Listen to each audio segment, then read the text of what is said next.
출가합시다. 안녕하십니까. 출가일기의 석정입니다. 불자 여러분, 우리 수행하는 가운데 수행법이 많이 있지 않습니까? 우리 불교에는 참선 수행도 있고 참선도 가나선 수행도 있고 또 요즘에는 위파사나 수행도 있고 여러 가지 수행법이 있습니다. 또 각자 자기의 근기에 따라서 매일 아침 108배든지 또 경전을 독송하는 그런 경우도 있을 텐데요. 그 가운데 대표적인 수행법 하면은 연불수행이 있을 겁니다. 연불수행. 주로 나무 아미타불 연불을 많이 할 텐데요. 우리 불자들이 연불하는 그 목적은 서방 정토에 계신 아미타 부처님이 계시는 그 왕생 극락 세계에 왕생하자는 의미로서 우리 불자들이 아마 정토 수행, 다른 말로 연불 수행을 많이 한다고 이렇게 생각합니다. 그리고 연불 수행을 함으로써 우리 불자들이 그러면 정말 서방 정토에 계신 아미타 부처님 세계에 가기 위해서 연불을 하느냐?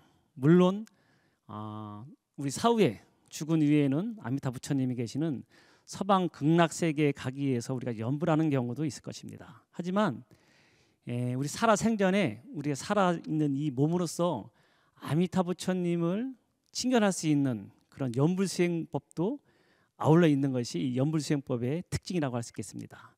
오늘은 그래서 연불 수행 가운데 이 어떻게 연불하는가에 대해서 개성으로서 이제 표현한 그 시가 있는데 이 시를 같이 한번 살펴보면서 우리들이 어떻게 연불을 해야 되는가 그걸 한번 짚고 넘어갈까 합니다. 이 개성은요 많이 들어본 분들이 있을 거예요. 주로 이 개성은 스님들이 아침에 종성할 때 아침에 일어나가지고 도량수 탁 돌고 종성할 때 하는 개성이거든요. 또는 우리 절에 있을 때 49제든지 천도제 지낼 때 스님들이 그 장엄연불이라 해가지고 나무아미타불 할 때 들어가는 그 개성이라고 할 수 있겠습니다. 이거 내용을 보면요, 아미타불 제하방 착득 심도 절망망이라 염도 염궁 무념처 육문 상방 작은 강이라. 이 시를 지은 분은 나홍스님이라고 이렇게 나옵니다. 우리 그 전에 나홍스님 몇 번 말씀드렸는데요. 게으를 납자 한물이 어려운데 늙은이 용자 게으른 늙은이라고 하지만 정말 우리한테 많은 가르침을 줬고 그 조선 초까지 사셨던 아주 유명한 스님 가운데 대표적인 분이라고 할 수 있는데 이 나홍스님이 이 시를 지었다고 합니다. 한번 내용을 한번 살펴볼게요. 아미타불 제하방, 아미타불. 우리가 나무 아미타불 할 때 아미타불 그렇게 얘기하잖아요. 그럼 우리가 매일같이 아미타 그 연불할 때 아미타 부처님은 제하방 어느 곳에 있는가? 우리가 연불을 매일같이 하지만 정말 아미타 부처님은 어디 계신가? 아미타불 제하방 착득 심도 절망망이라. 착득 탁 달라붙다. 아주 그냥 탁 움켜지다 그런 착이거든요. 착득 심도 마음 머리 우리가 마음에 탁 그것을 쥐어주고 절망망이라 절대로 망망 잊혀지면은 그것을 잊으면 안 되는 것이다. 그래가지고 염도 영공 무념처 우리 생각이 도달한다. 어디에 도달하면은 우리 생각이 무념처에 도달하면 육문 상방 작은 강이라 6가지 문에서 항상 작은 강의 그 광명을 놓는 것이다. 이거 좀 말이 좀 어려울 것 같은데 풀이하면요 이런 겁니다. 어떤 사람이 아미타 부처님이 어디 계신가 이렇게 생각할 수 있잖아요. 우리 일반적으로 아미타 부처님 하면은 서쪽으로 서방에 10만억 국토를 지나가지고 서방 정토에 계신 분이 아미타 부처님이라고 생각하는데 우리 연불하는 사람들은 의심할 수 있는 거예요. 정말 그렇게 멀리 계신 부처님이라고 한다면은 아미타 부처님이 정말 그렇게 멀리 있으면 우리가 친견하기 어려운 거 아닌가 그런 마음으로 이제 가졌던 거예요. 아미타 부처님이 어디 계신가? 아미타불 제하방 착득 심도 절망망이라. 아미타 부처님이 어디 계신가 하는 것을 마음에 쥐어잡고서 절대로 잊지 말아라. 아미타 부처님을 마음속으로 꽉 쥐어잡고 연불할 때 이것을 허튼 어떤 망념의 마음으로 이 연불을 하는 것이 아니고 아미타 부처님 어디 계신가 하고 마음속에서 꽉 그것을 쥐어잡고 절대 잊지 않으면은 그렇게 해가지고 염도 염궁 무념처. 이거 죄송합니다. 염도 염궁인데 궁자네요. 이게 달궁자. 생각이 염궁, 생각이 도달하는 것인데 생각이 다한 무념처에 도달한다면은 육문상방 자금강이라 6개의 문에서 항상 자금강은 발견할 것이다. 이 내용을 다시 한번 말씀드리면요, 우리가 이 연불을 할 때 하는 수행 방법을 얘기하는 거예요. 그러면서 우리 불자들이 수행할 때 아미타 부처님을 갖다가 염할 때 아미타 부처님이 어디 계신가 해가지고 우리 마음속에 아주 그냥 끈을 갖다가 칵 쥐어잡듯이, 노끈을 쥐어잡듯이 우리 마음속에서 아미타 부처님을 콱 쥐어잡고 절대로 잊으면 안 되는 것이다. 그렇게 열심히 아미타 부처님을 부르다 보면은 염도 영궁 무념처, 우리 생각이 어디에 도달하냐면은 생각이 다한 무념처, 생각이 다 하고 다 해가지고 다시는 번뇌망상이 없는, 다시 말하면은 선정의 단계, 그렇게 무념, 일체 망념이 없는 무념처에 도달한다면은 육문상반장강이라 6개 무인한 것은 뭐냐면 안이비서신이 우리 육신을 말하는 거예요. 우리 육신에서 항상 자금강이라는 것은 자색의 그 금빛을 내는 광명을 갖다가 놓을 것이다. 이 부처님을 갖다 우리 자금강이라고 하거든요. 부처님 법단에 계신 부처님이 우리 황금색이라고 금색이라고 하지만 원래는 자금강이라고 얘기해요. 금도 여러 종류의 금이 있는데 좀 누런 빛이 나는, 자줏빛 나는 이 금을 갖다가 예로부터 최고의 금을 치는 거예요. 그래서 부처님을 개금할 때 그냥 금을 갖다가 하는 게 아니고 자금강으로서, 인도 사람들은 이 자색, 좀 자줏빛이 나는 그 금을 갖다가 채워 쳤거든요. 그래서 부처님이 우리가 모실 때 이 개금할 때 제일 좋은 금 가운데 제일 좋은 자금강으로서 이렇게 부처님 몸을 갖다가 칠하는 것이거든요. 그처럼 우리 일반 사람들도 아미타 부처님 어디가 해가지고 지극정성으로 이것을 마음에 두고서 절대로 잊지 않고서 항상 아미타 부처님을 외우면은 그렇게 해가지고 우리 생각이 그 번뇌방상이 다 사라진 무념처에 도달해가지고 우리 자신, 안이비설신이 육문, 우리 몸뚱을 얘기하거든요. 육문이라는 것은 안이비설신이 6개의 문에서 항상 부처님과 같은 자색 금의 광명을 갖다가 놓는 것이다. 이 말은 뭐냐면은 아미타 부처님이 서방 세계 10만 원 국토를 지나가지고 있는 분이 아니고 우리가 지금 앉아 있는 이 자리에서 아미타 부처님을 열심히 연불 하잖아요. 그러면은 자기 자신이 아미타 부처님이라는 거예요. 여러분 도로 아미타브라는 말이 있잖아요. 도로 아미타브. 그냥 하는 말이 아니고 어떤 사람이 10년 공부 도로 아미타브라는 말은 뭐냐면 원래 좋은 말이거든요. 불교적으로 보면은 10년 동안 열심히 수행을 했더니만 도로 다시 아미타불, 자기 자신이 아미타불이라는 것을 깨달았다는 말이에요. 원래는 이 도로 아미타불이 뭐 해다가 어떤 10년 동안 열심히 공부했는데 아니면 뭐 열심히 했는데 그것이 헛된 것이 아니고 10년 동안 자기 열심히 해보니까는 내 자신이 부처님이었는데 그걸 깨달았다는 의미가 똑같은 거거든요. 이것도 연불하는 방법을 얘기하는 거예요. 연불할 때 어떻게 연불하냐면은 열심히 나무아미타불 이것을 끊이지 않고 연불하다 보면은 마음속에서 그걸 잊지 않고 하다 보면은 나중에 이 생각이 일체 생각이 번뇌망상이 끊어진 그것이 다 하고 나면은 무념처, 번뇌가 없는 그러한 곳에 이루어 가지고 나중에는 내 자신이 부처님이라는 것을 깨닫게 되는 것이 이 수행 방법을 갖다가 비유적으로 표현한 이 시입니다. 이것이 유명한 시거든요. 그래서 아침마다 스님들이 아미타불 제아방 착득심도 절망망이라 염도영궁 무념처 육문상방 자금강이라 해가지고 나무아미타불 갖다가 탁 하면서 종상할 때 꼭 이 개성을 이용합니다. 보통 보면 우리가 죽기 전에 나무아미타불 10번만 하면은 서방 정토 극락세계 간다고 했는데 그게 쉽게 되는 게 아니에요. 평상시에 늘 노는 입에 연불을 한다고, 연불하는 사람은 여러 가지 수행법이 있지만 연불하는 사람은 이와 같이 해야 되는 거예요. 계속 24시간 365일 끊이지 않고 계속 나무아미타불 하다 보면은 거기에 나무 아미타불이 탁 자기 몸에 들어와 가지고 다른 것이 일체 번뇌망상이 안 들어오면 나중에는 그 자신이 바로 나무 아미타불이 된다는 그 이치를 갖다 얘기한 겁니다. 그렇기 때문에 우리 불자들이 여러 가지 수행법 가운데 연불수행하는 것은 이와 같이 한다. 이게 굉장히 중요한 내용 같아요. 연불하는 방법. 그냥 해가지고 우리가 보면은 일반 우리 불자들은 보면은 입으로 연불하면서 마음은 뭐 딴 데 가서 다 오만 가지 번뇌 망상을 피면은 그런 연불은 소용이 없는 거예요.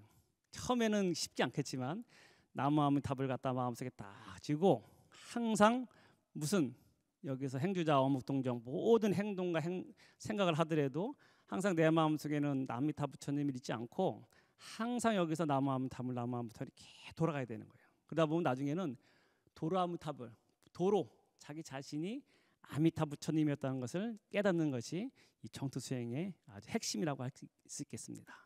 그러면 이렇게 말씀드리면은 제가 이 정토 서방 세계, 극락 세계에 그러면은 거기에 대해서 확신이 있느냐?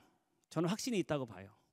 제일 하기 쉬운 수행법이 여러 가지가 있는데 일반적으로 비유하기를 참선 수행, 우리가 화두깨 쳐가지고 그 부처님의 지혜에 올라가는 참선 수행법은 상근기들이 예로부터 근기가 하도 높고 정말 태어날 때부터 부처님과 인연이 있는 그런 사람들이 공부해가지고 깨치는 수행법이라고 일반적으로 얘기합니다. 또 그렇지는 않은데 그만큼 힘든 거예요.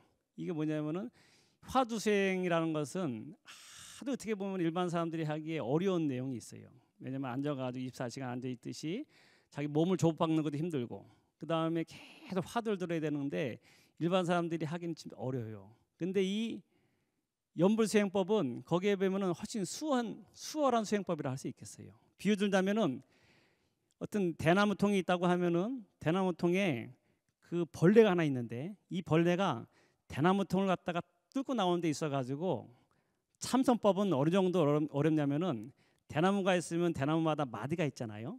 그러면 이 마디가 10개 있으면은 마디를 하나씩 그 구멍을 뚫고 나오는 것이 이게 이 참선 수행법 어렵다는 식으로 비유합니다. 이게 비유적인 얘기인데 이렇게 10개를 다 뚫고 나오는 것이 이게 참선 수행법이라 한다면은 연불 수행법은 쉬워요. 바로 옆에 있는 쪽으로 위로 올라가지 않고 바로 옆에 있는 그것을 뚫고 나오면은 어차피 그 구멍을 뚫고 나오는 건 이치는 똑같으니까. 그렇기 때문에 연불수행법 이게 영명 영수 스님이 이제 비유한 건데 이 연불수행은 그와 같이 마디마디를 다 뚫는 것이 아니고 바로 옆으로 그것을 갖다 뚫고 나오면은 어차피 나오는 방법에 있어서는 똑같은 것이다. 이렇게 비유하기도 했는데 같이 연불수행은 좀 쉽다고 얘기할 수 있어요. 그래서 이 연불수행을 갖다가 얘기할 때 극락세계에 이제 왕생하는 것이 목표인데 이 정말 연불수행 해가지고 근래에 왕생 극락했던 분이 있었어요. 이게 실제 얘기입니다. 중국 분이었는데 이 스님이 우리나라에 몇 번 오셔가지고 이 왕생 극락 세계 다녀오신 것을 체험하신 것을 갖다가 글로써 이렇게 표현한 게 있어요. 이 어떤 분이냐면은 관정스님이라고 너구를 관장 깨끗잘 정자 해가지고 관정스님이라고 계셨는데 이분이 한 지금 살아계시면 100세 정도 되시는데 1924년생이세요. 지금 중국의 복주 그 푸전 복건성 그 출신이신데 이 스님이 신기한 경험을 했어요. 근데 이것을 나중에 책으로서 남겼는데 이분이 뭐냐면은 극락세계 유람기 극락세계 갔다가 다녀오신 것을 갖다가 거기 체험한 것을 갖다가 책으로 썼어요.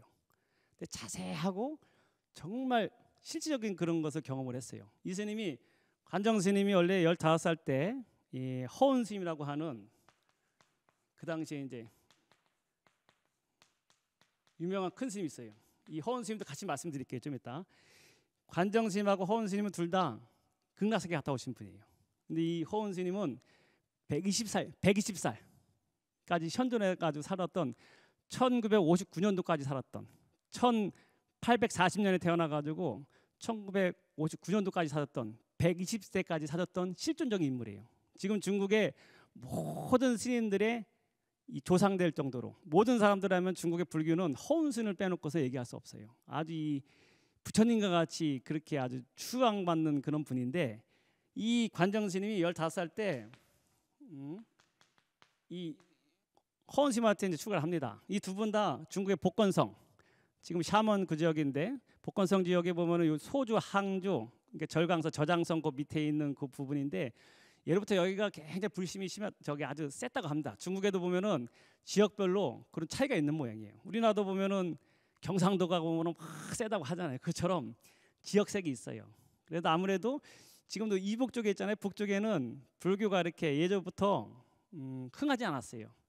왜냐하면 오교 구산이든지 불교 문화재 남아 있는 거 보면은 고려 시대 때 개성 정도의 어떤 지금 북한 땅을 빼놓고는 불교 유적지가 그렇게 많지 않았어요.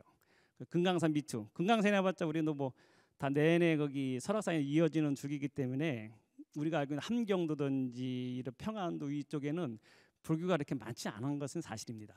근데 이 중국도 보면은 큰 땅덩어리가 있는데 주로 이제 이 우리가 잘 알고 있는 상하이 있잖아요. 상해 밑에 있는 지역이 아주 불교가 아주 흥합니다. 지금도 가면은 이쪽에는 불교가 굉장히 흥해요. 그다음에 바로 건너편에 있는 것이 바다 건너는 것이 대만 그 지역인데, 대만하고 그 영향이 있는지 모르지만 굉장히 불교가 흥하고, 여기 이제 복화성 출신 중에 관정스님하고 이제 허은스님 다 같은 성에도 나오신 분인데, 이 관정스님이 15살 때 허은스님한테 이제 출가해가지고 공부를 열심히 합니다. 그래서 나중에 어떤 일이 있냐면은 관정스님이 그 당시에 복건성에 있는 어떤 마을에 미륵동이라고 하는 동굴이 있었어요. 그 동굴이 있는데 거기에는 이제 미륵 부처님을 모셔놓고 거기서 수행청, 우리가 보면은 유명한 기도처든지 그 많은 스님들이 공부하는 수행처가 있잖아요. 예전에 어떤 큰 스님들이 공부했다고 하는 뭐 동굴이 있듯이 이 관정스님도 거기서 있다가 미륵동이라고 하는 동굴에서 혼자 이제 기도를 열심히 하셨어요. 근데 그때가 1967년 10월 25일 날이 정확합니다. 이분이 거기 이제 거긴 동굴이니까 밑에 큰 절에 있는, 그 당시에도 관정 스님 공부 열심히 해가지고 유명한 분이었어요. 그런데 밑에서 절에서 큰 절에서 공부하시다가 조용히 이제 당신만의 공부를 하겠다 해가지고 동굴에 가서 혼자 공부한다고 했는데, 동굴에서 공부한다고 하시는데 이날 1967년 10월 25일 날부터 해가지고 이 스님이 자취가 사라진 거야. 그래 언제까지 했냐면 1974년 4월 8일 6년 5개월 동안 이 스님이 거기 미륵동에도 공부한다고 갔는데 사라진 거예요. 처음에는 큰 스님이 사라졌으니까는 그 당시 아직 큰 스님이 아니었지만 그래도 그 당시에 많은 사람들한테 존경받는 그런 나름대로의 수행자로서 유명한 분이었는데, 이 스님이 미륵동에 있다가 이날을 기점으로 해가지고 없어졌어요. 아무 찾아도 없어. 그래서 난리가 난 거예요. 그래서 동굴뿐이 아니고 그 주방 그 주위를 다 찾았는데 끝내 이 스님 못 찾았어요. 6년 5개월 동안. 근데 이 스님이 어떻게 했냐면은 관정 스님이 미륵동에 있으면서 딱 참선을 하려고 딱 앉아 있는데 선정이 들었는데, 좀 있으니까는 어떤 노스님을 만나는 걸 갖다 자세히 기억합니다. 근데 좀 있으니까 어떤 해가지고 그 동네에서 지나가는 어떤 그런 것을 느꼈는데, 좀 가다 보니까 어떤 노스님을 만나가지고 노스님하고 어디 가자 그러니까는 쫓아간 거예요. 갔는데 이 스님이 쫓아가 보니까는 나중에 어디 갔냐면은 극락세계에 간 거예요. 이 스님이. 이게 극락세계 유람기라고 책이 있습니다. 이게 이 스님이 그 내용을 자세하게 나와요. 처음에는 어떤 스님을 만나가지고 원 뭐라고 하는 법명을 쓰는 스님이었는데, 그 스님 쫓아가니까는 새로운 세계가 나타난 것 같아. 가서 이렇게 보니까는 말로만 듣던 처음에 극락세계에 아미타 부처님 계신 곳에 간 것이 아니고 처음에 간 것이 도솔천에 갔다고 얘기가 납니다. 도솔천에 가면 우리가 알잖아요. 맨 처음에 이 해면은 도리천, 뭐 도솔천, 타천 해가지고 유격천 가운데 있는데, 도솔천이라는 것은 내원궁. 우리가 지금 부처님이 석관의 부처님이 도솔천 내원궁에서 호명보살로 있다가 이 사바세계 내려왔잖아요. 다른 말 지독천이라고 하는데 거기에 계신 부처님이 미륵 부처님.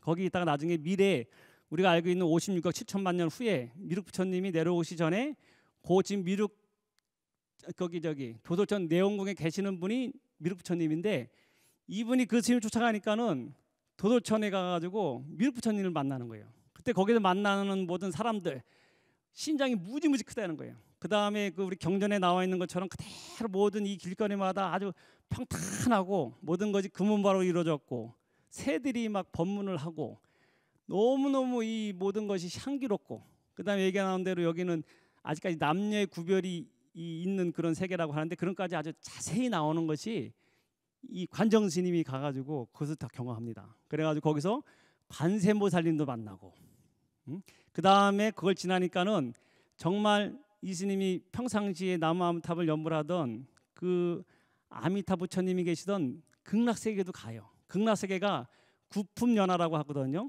상중하 해가지고 상품, 상생, 상품, 중생, 상품 하생, 중품 상생 해가지고 극락세계도 9개 등급이 있는데, 이 스님이 가가지고 하품 하생부터 해가지고 상품 상생까지 그 세계 극락세계에 여러 가지 연꽃으로 이루어진 극락세계를 갖다가 체험하는 것이 다 나옵니다.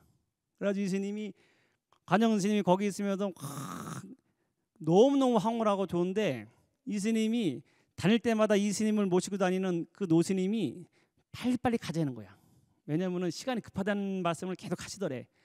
그래서 이상하다, 왜 이렇게 좋은데 빨리 가자고 하는가 이렇게 느꼈다는데, 나중에 보니까 결론적으로 이 스님이 당신은 한 20시간, 하루 24시간 중 20시간 정도 시간이 흐른 것 같더래.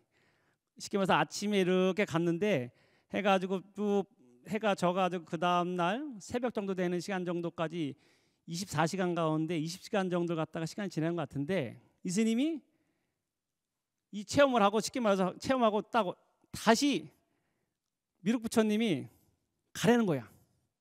내려가야 된다. 너는 여기 지금 아직 올 때가 안 됐으니까 다시 네가 살던 곳으로 내려가서 중생들을 제도하고 나중에 다시 오너라. 쉽게 말해서 그렇게 말씀하신 거예요. 그래가지고 부랴부랴 해가지고 오니까는 이 스님이 갔다 온 한 하루도 안 되는 시간이 인간 세계에서는 6년 5개월이 걸리는 거예요. 이게 정확한 시간이에요. 1967년 10월 20일부터 1974년 4월 8일까지 6년 5개월이 하루도 안 되는 시간이 이와 같이 느껴진 거예요. 이게 뭐 경전에서 말하는 우리 사바세계 100년이 거기에 뭐 며칠이라는 말이 있잖아요. 똑같은 이치가 적용되는 거예요. 시간의 이 흐름이 틀린 거예요. 어쨌거나 이 스님은 이 6년 5개월 동안에 여기 갔다 왔는데, 중요한 거는 육체를 갖다가 그걸 가져간 거예요. 왜냐하면 여기 있을 때는 사람들이 못 찾은 거예요. 6년 동안. 그래가지고 다 돌아가신 줄 알았는데, 갔다 오니까는 이 6년 5개월이라는 시간이 흘렀고 이 스님은 그걸 갔다 오신 거예요. 그러니까 이 스님이 확신을 한 거지. 평상시에 나무아미탑을 연불을 하니까 정말 본인이 가가지고 도솔천에 가니까는 미륵 부처님도 뵙고, 그 다음에 더 나아가지고는 극락세계에 가가지고 구품연대에 가가지고 그 아미타 부처님을 친견하고, 본인은 그걸 다 보고 듣고 그걸 다 갔다 와가지고 책으로서 다 기록한 거예요. 그래가지고 이 스님이 이 이후로 해가지고 80년대 우리나라에도 많이 왔습니다.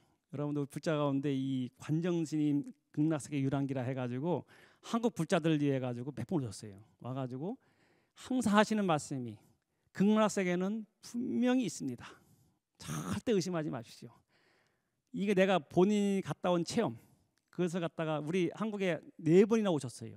제가 정확한 기록 모르겠는데 4번이나 오셔가지고 한국 불자들 위해 가지고 극락세계, 부처님 세계 분명히 있습니다. 우리들은 죽어서만 가는 세계인지 알지만, 아까 맨 처음에 제가 개성을 말씀드렸잖아요. 아미타불 제아방, 아미타 부처님이 어디 있는가? 아미타 부처님을 아주 일심으로 자기가 기도하면은, 부처님을 찾으면은 모든 번뇌망상이 사라진 자리에 본인이 바로 아미타 부처님을 체험할 수 있는 거예요. 정확한 아주 이 관정스님의 수행, 그 다음에 체험으로서 이것을 갖다 얘기합니다. 우리 불자들은 이거를 안 믿으면 모르겠지만 저는 100% 믿거든요. 아미타 부처님은 지금 우리가 이 자리에서 아미타 부처님을 열심히 기도하면은 그 자리에 바로 부처님이 화해난다는 것을 얘기하는 겁니다. 근데 아까 말씀드렸는데요, 이 관정스님이 이렇게 유명한데 원래는 이 관정스님보다 스승이었던 허은스님이 훨씬 유명해요. 중국에서는. 이분은 1840년부터 1959년 만으로 우리나라 치고는 124 사신 분이에요. 아주 정확하게. 이거는 중국 사람들은 다 아는 분이에요. 허은스님. 허은스님이 근데 이 관정스님이 도도천에 갔을 때 은사였던 허은스님이 거기 계시는 게 만났던 이분은 59년도에 돌아가셨거든요. 이 관정스님은 70년도에 가신 거예요. 쉽게 말해서. 가니까는 은사였던 허은스님이 거기 계시더래. 그래서 인사드리고 막 눈물 흘리고 너무너무 기뻐가지고 이 허은스님을 뵙고 왔던 기억, 거기에도 기록이 나오는데 이 허은스님 어떤 분이냐면은 120살 산 분으로서 유명한데 이분이 중국 근현대에 있어가지고 살아있는 생물같이 모시는 분이에요. 왜냐하면 이분은 똑같이 이 복건성 출신인데 원래는 17살 때인가 출가를 합니다.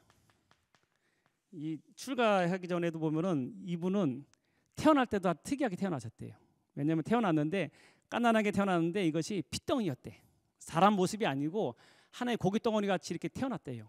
태어난 것들은 특이합니다. 마지막에 이제 부모님이 기도해가지고 늦둥이를 낳았는데 아들을 낳았는데 얼마나 기뻤겠어요. 근데 태어났는데 이것이 사람의 모습이 아니고 피덩이 같대요. 그래가지고 어머니가 그 모습을 보고 놀래가지고 시켜 돌아가셔요. 근데 아버님이 이제 그래가지고 아버님 밑에 사는데 아버님이 굉장히 부자였어요. 근데 어머니 태어나자마자 돌아가시고 이 허은스님을 키웠는데 나중에 허은스님이 이런 인생 무상함을 느꼈는지 해가지고 17살 때 출가합니다. 출가하니까 아버지가 큰 부자였잖아요. 그러니까는 아들이 출가한 절에 가가지고 용천상가 하는 절이었는데 가가지고 다시 데리고 옵니다. 네가 나의 우리 집안의 보물인데 장손인데 네가 어떻게 출가할 수 있느냐 해가지고 허은스님 갔다가 아버님이 모시고 오는데 이분이 그러니까 다시 아버지 해가지고 이제 내려오게 됐는데 그러니까 아버지가 큰 부자였습니다. 이 복건성에. 그러니까는 다시는 아들이 출가 못하게 결혼을 갖다가 억지로 시켜요. 억지로 시키는데 그냥 시키는 게 아니고 부인을 2명을 갖다가 요즘은 상상도 안 되는 그런 생각이겠지만 그 당시에는 가능했어요. 돈 많은 사람이 이 가능한 시대였습니다. 중국의 옛날에 1840년대 이때는 청나라 때 아니겠어요? 그러니까는 그 당시 아버지가 아들 위해 가지고 다시는 이렇게 출가의 뜻을 두지 말고 세속의 오용락 부처님하고 어떻게 보면 똑같은 것 같아요. 부처님도 아수다라든지 해가지고 봄, 여름, 가을, 겨울에 해가지고 그 궁전을 지어놓고 여기서 마음껏 이것을 오용락을 향유하면서 출가의 길을 가지 말라 이렇게 얘기하잖아요. 그처럼 아버지도 이 허은스님을 위해 가지고 부인을 2명 예쁜 젊고 예쁜 부인을 갖다 2명을 갖다가 같이 결혼시켜요. 그러니까는 이 허은스님이 19살이 됐거든요. 갔다 와가지고 19살 때 이렇게 결혼 올리는데 그래가지고 이 스님이 2명의 부인을 갖다가 놓고 첫날 밤에 같이 부부의 인연을 맺는 게 아니고 법문을 합니다. 나는 이렇게 원래 출가의 길을 가려고 하는데 당신하고 나하고 인연을 맺습니다. 당신들 나는 세속에 이렇게 인연이 없고 관심이 없고 나는 출가의 마음이 있기 때문에 당신들은 나를 갖다가 인연 맺은 것으로 끝나고 나는 내 출가의 길을 가겠습니다. 이렇게 얘기를 해요. 쉽게 법문하면서 부처님 법이 위대하기 때문에 나는 출가의 길을 가겠습니다. 이렇게 얘기해요. 그러니까는 부인 2명이 이 허은스님의 법문을 듣고 눈물 툭툭 흘리고 알겠습니다. 어차피 이 부부의 인연을 맺는데 이것도 인연인데 내가 당신 남편의 뜻을 따라서 당신께서 그 길을 가신다면은 저희들도 같이 출가의 길을 가겠습니다. 그렇게 얘기해가지고 허은스님이 아버지 몰래 그 다음날 해가지고 출가를 합니다. 그러니까 2명의 부인도 나중에 출가해요. 그래가지고 허은스님이 이제 그 이후로 해가 출가하는데 그 이후로 해가지고 공부 열심히 이렇게 출가했는데 안 했겠어요. 그래가지고 열심히 출가하다가 30대까지는 해가지고 경전 공부를 열심히 합니다. 그래서 나중에 43살 때 되면은 이 허은스님이 삼보일배를 합니다. 근데 이게 유명한 삼보일배인데 어디냐면 복건성 그 절강선 쪽에 보타라카산 관세모살님 상주터라고 하는 4대 그 성지 가운데 중국의 보타라카산이 그 절강성에 있거든요. 복건선 옆에 바닷가에 있는 여기서 서원을 세요. 뭐냐면은 어머니 자신의 낳아줬던 어머니가 바로 돌아가셨기 때문에 어머니에 대한 그 천도의 의미도 있고 참의 의미도 있고, 그다음에 아버지가 19살 때 이렇게 출가하니까 그 합병에 나중에 돌아가세요. 그 때문에 두 부모님을 위해 가지고 내가 출가자지만 두 분을 갖다 천도하리라 이렇게 마음 먹고, 보타락가산부터 해가지고 관세모살린 그 기도처에서 해가지고 저기 중국의 오대산 문수보살이 상주하는 문수보살 그 기도처 있잖아요. 거기까지가 4,000km예요. 4,000km. 우리가 서울에서 부산까지 400km 잡아도 거기보다 10배가 먼 긴 거리인데 이걸 삼보일배로 갑니다. 가면서 시간이 3년이 걸려요. 그 당시에는 불교가 흥하지 않았기 때문에 사람들한테 지시를 푸지 받습니다. 삼보일배라는 걸 사람들이 잘 몰랐잖아요. 그런데 어떤 이상한 스님도 아니고 어떤 머리도 못 깎으니까 3년 동안 잠도 안 자고, 옆에서 잠은 그냥 있는 데서 해가지고 집도 없이 삼보일배 하다가 힘들면 옆에서 잠깐 누워 자고 그냥 길거리 자면서 3년을 간 거예요. 가니까 가다가 사람들이 비웃기도 하고 뭐 어떤 저게 쉽게 말해서 스님이냐 아니면 뭐 하는 사람이냐 미친 사람이냐 욕도 많이 듣고, 가다가 이제 동냥을 해가지고 얻어먹으면서 가고, 또 가다가 그 보면은 배탈이 나가지고 아주 죽을 고생을 정말 생사를 갖다가 넘는 그런 고생을 한다고 합니다. 또 오한이 와가지고 겨울에 오대산 부지축구더니 북쪽으로 갈수록 거기다 해가지고 오한이 걸려가지고 그 동사에 직전까지 갔는데 포기하지 않습니다. 근데 이때 문길이라고 하는 어떤 스님이 나타나는데 이 스님이 문수보살이 나중에 화인을 했다고 합니다. 이 스님이 해가지고 도와줘요. 도와줘가지고 여러 가지 사정이 있어가지고 이 스님이 결국에는 3년 동안 해가지고 오대산 문수보살님 갖다가 친견하고 그 이후로 해가지고 유명해지는 거예요. 이 스님이. 그래가지고 40대 때 그 삼보일배 그 이후로 해가지고 이 스님이 50대 때부터 유명해집니다. 중국에서 저녁에. 그러니까 나중에는 이 중국뿐이 아니고 그 삼보일배 3년 동안 했기 때문에 이 스님이 나중에는 부처님 성지 가버리라 해가지고 히말라야 산맥을 갖다 넘어서 갑니다. 걸어서. 지금 부탄이든지 저 파키스탄 지역 있잖아요. 글로 넘어가가지고 인도 해가지고 미얀마, 스리랑카까지 갔다 와요. 이분이. 그래서 허운스님이면은 그때부터 명성을 날리다가 중국에 와가지고 많은 사찰 갔다가 그 당시에 퇴락했던 불교에 해가지고 사찰들이 많이 그 소실했거든요. 그것을 주로 이제 사천성에 있는 지역에 있는 그 사찰들 갖다 복원도 많이 하고, 나중에는 115세까지 이제 살았을 때 어떻게 되냐면은 1951년도, 1949년도가 중국 공산화되면서 공산당에 의해 가지고 이제 전 국토가 이제 공산화 작업이 들어갈 때 이 스님이 1951년부터 해가 53년 그 사이에 반동으로 불려요. 왜냐면은 이 절에 있으면서 그 많은 사람들의 그 쉽게 말해서 노동을 안 하면서 사람들의 그런 시중을 갖다 받아가지고 편하게 산다. 그다음에 절에는 여러 가지 보물이 많다 해가지고 누명을 씌워가지고 115세 때 된 이 노스님을 갖다가 공산당들이 와가지고 이 스님을 갖다가 감금을 하고 절에 있는 스님들 다 끌어가지고 쉽게 말해서 막 고문을 하고, 이 노스님을 115세 됐을 때 이 스님을 갖다가 고문을 해요.